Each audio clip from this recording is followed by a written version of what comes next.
ஒரு பழமையான காட்டின் மையத்தில் கற்பக விருட்சம் நிழல் வீசிக் கொண்டிருந்தது. அதன் கிளைகள் வானத்தை நோக்கி பறந்திருந்தன. ஆனால் காடு வறட்சியை நோக்கிச் சென்று கொண்டிருந்தது. அந்த மரத்தின் அடியில் ரூரு என்ற முயல் சோகத்துடன் அமர்ந்து இருந்தது. அப்போது மேலிருந்து மற்ற இலையிலிருந்து வேறுபட்ட ஒரு தங்க மந்திர இலை மெதுவாக கீழே பறந்து வந்தது. அதை பார்த்த ரூரு கேட்டது, "நீ எங்களுக்கு உதவி செய்ய முடியுமா?" பதில் இல்லை. ஆனால் காத்திருக்க முடியாது என்பதை அனைவரும் உணர்ந்தனர். தாமு ஆமை, சூகோ ராக்கூன், சைலா பாம்பு, நந்தா நரி ஒவ்வொருவரும் தங்களால் இயன்றதைச் செய்யத் தொடங்கினர். அவர்கள் செயல்களில் நம்பிக்கையும் நெஞ்சத்தில் ஒற்றுமையும் இருந்தன. அதனால் வனம் புதுமையாக மாறத் தொடங்கியது. மலர்கள் மலர்ந்தன, தாவரங்கள் முளைத்தன, நதிகள் ஓடத் தொடங்கின. விலங்குகள் இணைந்ததால் வனம் உயிர்த்தெழுந்தது.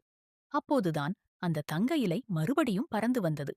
காற்றில் ஒலித்த ஓர் இனிமையான ஒலி சொன்னது, "உங்கள் முயற்சியால் மகிழ்ந்தேன். காடு மீண்டும் பசுமையானது. உண்மையான மாயை, ஒற்றுமை மற்றும் முயற்சிதான் இதற்கான காரணம்."